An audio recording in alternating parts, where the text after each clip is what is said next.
மாணவர்கள் அனைவருக்கும் அன்பு வணக்கம். இப்ப இந்த வீடியோல ஒரு முக்கியமான நோட்டிபிகேஷன் பத்தி தான் நம்ம டிஸ்கஸ் பண்ண போறோம். எஸ்எஸ்சியோட சிஹெச்எஸ்எல் நோட்டிபிகேஷன் இப்ப வந்து அனௌன்ஸ் பண்ணிருக்காங்க. ஸோ யாரெல்லாம் இந்த வீடியோ பாக்குறீங்களோ, +2 முடிச்சிருக்கீங்களோ, ஃபர்ஸ்ட் இந்த எஸ்எஸ்சியோட சிஹெச்எஸ்எல்க்கு அப்ளை பண்ணுங்க. ஏன் அப்ளை பண்ணணுன்றதை நான் சொல்றேன். முதல்ல இந்த அப்ளிகேஷன் ப்ரொசீஜரை முடிச்சிடலாம்.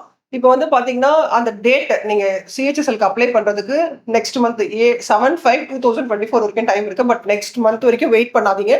இப்பவே வந்து இந்த மந்த்குள்ளேயே வந்து கண்டிப்பா இந்த அப்ளிகேஷன் ஃபில் பண்ணி முதல்ல சிஹெச்எஸ்எல்க்கு அப்ளை பண்ணுங்க. அந்த லாஸ்ட் டேட் வரைக்கும் வெயிட் பண்ணாதீங்க. இந்த எக்ஸாம் எப்போ நடக்க போகுது அப்படின்னு பார்த்தீங்கன்னா டேட்டிவா ஜூன் ஜூலை சொல்லியிருக்காங்க. ஸோ ஒரு அப்ராக்சிமேட்டா உங்களுக்கு 3 months டைம் இருக்கு. நிறைய டைம் இருக்கு, நல்ல டைம் இருக்கு. ஆல்ரெடி ஏதாவது ஒரு எக்ஸாமுக்கு மோஸ்ட்லி ப்ரிப்பேர் பண்ணியிருப்பீங்க. ஸோ அதனால இந்த 3 months நீங்க டெடிகேட்டடாக ஒர்க் பண்ணீங்கன்னா கண்டிப்பா இந்த சிஹெச்எஸ்எல் எக்ஸாம் நீங்க கிளியர் பண்ணலாம். ஸோ கண்டிப்பா அப்ளை பண்ணுங்க. எக்ஸாம் வந்து ஜூன் டு ஜூலைல தான் இருக்க போகுது. இப்போ இந்த எக்ஸாமுக்கு எப்படி ப்ரிப்பேர் பண்றது, ஏஎம்டிஎன் உங்களுக்கு எந்த இடத்துல அது யூஸ்ஃபுல்லா இருக்க போகுது அப்படின்னு பாத்தீங்கன்னா, இப்போ இந்த சிஹெச்எஸ்எல்லோட சிலபஸ் அப்படின்னு பாத்தீங்கன்னா ஜென்ரல் எக்ஸாம் பேட்டர்ன் பாத்தீங்கன்னா ஜென்ரல் அவேர்னஸ் இருக்கு, ரீசனிங் இருக்கு, இங்கிலீஷ் இருக்கு, குவான்டிடேட்டிவ் ஆப்டிடியூட் இருக்கு. இப்போ இதுல கரண்டா ஏஎம்டிஎன்ல உங்க எல்லாருக்குமே தெரியும் எஸ்எஸ்சிக்காக நம்ம இங்கிலீஷ் கிராஷ் கோர்ஸ் போட்டிருக்கோம். அது சிஜிஎல் லெவல்ல போட்டிருக்கோம். ஸோ அந்த பேசிக் நாலேஜ் அந்த இங்கிலீஷ் நீங்க படிச்சீங்கனாலே உங்களுக்கு 50 marks கவர் ஆயிடும். மெயினா நம்ம ஸ்டூடெண்ட்ஸ் எல்லாமே என்ன ஆஸ்பிரன்ஸ் என்ன யோசிக்கிறீங்க அப்படின்னா, டிஎன்பிஎஸ்சினா அப்ளை பண்ணிடுறோம். எப்படி இருந்தாலும் எத்தனை அட்டம்ப்ட்னாலும் ட்ரை பண்றோம். குரூப் 4ல இருந்து குரூப் 2ல இருந்து குரூப் 1ல இருந்து எல்லாமே பண்றீங்க.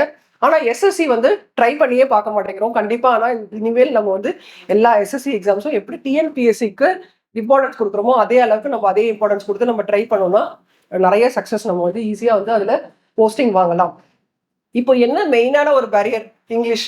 இதுல தமிழ் எழுத போறோம், கட்டாய தேர்வு. இதுல இங்கிலீஷ்க்கு உங்களுக்கு ஏஎம்டிஎன்ல கோர்ஸ் இருக்கு. அடுத்த முக்கியமான விஷயம், டிராஸ்டிக் சேஞ்ச் என்ன பெருசா இருக்க போகுதுன்னு பாத்தீங்கன்னா டைமிங். இதுல நீங்க கொஞ்சம் டைமிங் கொஞ்சம் ஃபாஸ்டா இது பண்ணணும். அதுக்கு நீங்க நிறைய டெஸ்ட் எழுதணும்.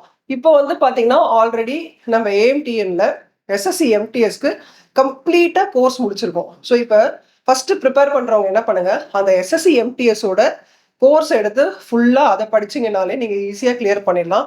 அந்த ஷெடியூல் எடுத்து பாருங்க. அந்த ஷெடியூல்லேயே வந்து உங்களுக்கு வீக் டெஸ்ட் நிறைய நடத்திருக்கோம், ரிவிஷன் டெஸ்ட் நடத்திருக்கோம், மார்க் டெஸ்ட்டும் நடத்திருக்கோம். ஸோ அப்போ நீங்க என்ன பண்ணலாம் அப்படின்னா அந்த எம்டிஎஸோட சிலபஸே எடுத்து படிச்சு வீக் டெஸ்ட் 1 அந்த ஃபர்ஸ்ட் வீக் சிலபஸை முடிச்சு நோக்கம் ஆப்ல போயிட்டு வீக் டெஸ்ட் 1ஓட எஸ்எஸ்சி எம்டிஎஸோட எக்ஸாம் அந்த கொஸ்டின்ஸ் அட்டன் பண்ணுங்க. அப்போ உங்களுக்கு ஒரு கான்ஃபிடென்ட் வரும், நம்மளால எஸ்எஸ்சி எக்ஸாம் அந்த மார்க்லயே நீங்க வந்து என்ன பண்ணலாம்னா அடுத்து உங்களுக்கு ஒரு என்ன பண்ணணும்ன்ற ஒரு ஐடியா கிடைக்கும். ஸோ நீங்க எஸ்எஸ்சி எம்டிஎஸ் கோர்ஸை ஃபர்ஸ்ட் கரெக்டா ஃபாலோ பண்ணி அதை முடிச்சுட்டு அதுக்கப்புறம் நீங்க என்ன பண்ணலாம் அப்படின்னா கொஞ்சம் உங்களோட நாலேஜ், ஏன்னா நம்ம எம்டிஎஸ்ன்றது 10th லெவலுக்கு நம்ம நடத்திருப்போம். இப்போ இந்த சிஹெச்எஸ்எல்ன்றது +2 லெவல் இல்லையா? ஸோ கொஞ்சம் உங்களோட நாலேஜ் அப்கிரேட் பண்ணிக்கிறதுக்கு நம்ம ஆல்ரெடி குரூப் 2 குரூப் 1லலாம் வந்து என்னென்ன போர்ஷன்ஸ், பிசிக்ஸ், பயாலஜி அதெல்லாம் எடுத்து ஒரு வாட்டி கோ த்ரூ பண்ணீங்கன்னா எல்லா கான்டென்ட்டுமே நமக்கு ஏஎம்டிஎன்ல எல்லா வீடியோஸுமே இருக்கு.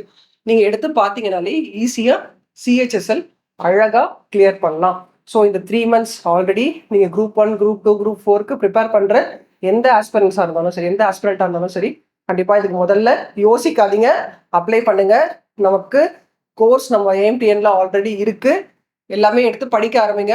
கமெண்ட்ல வந்து போடுங்க, நீங்க இந்த மாதிரி நாங்க இத்தனை பேர் அப்ளை பண்ணிருக்கோம், இதெல்லாம் படிக்கிறோம், ஏதாவது ஒரு சப்ஜெக்ட்ல டிஃபிகல்ட்டி நிறைய இருக்கு அப்படிங்கிறதுலாம் நீங்க இப்ப படிக்கிற இந்த 15 days 20 daysல நீங்க எடுத்து படிச்சு உங்களோட ஃபைண்டிங்ஸ் என்ன, உங்களுக்கு என்ன வேணும்ன்றத நீங்க கொடுத்தீங்கன்னா குயிக்கா நாங்க ஒரு டெசிஷன் எடுத்து நெக்ஸ்ட் என்ன பண்ணலான்றத பத்தி ப்ரொசீட் பண்ணலாம். பட் அப்ளை பண்ணுங்க, படிக்க ஸ்டார்ட் பண்ணுங்க. எஸ்எஸ்சி எம்டிஎஸ் ஏஎம்டிஎன் கோர்ஸ் எடுத்து ஸ்டார்ட் பண்ணுங்க. All the best. தேங்க்யூ.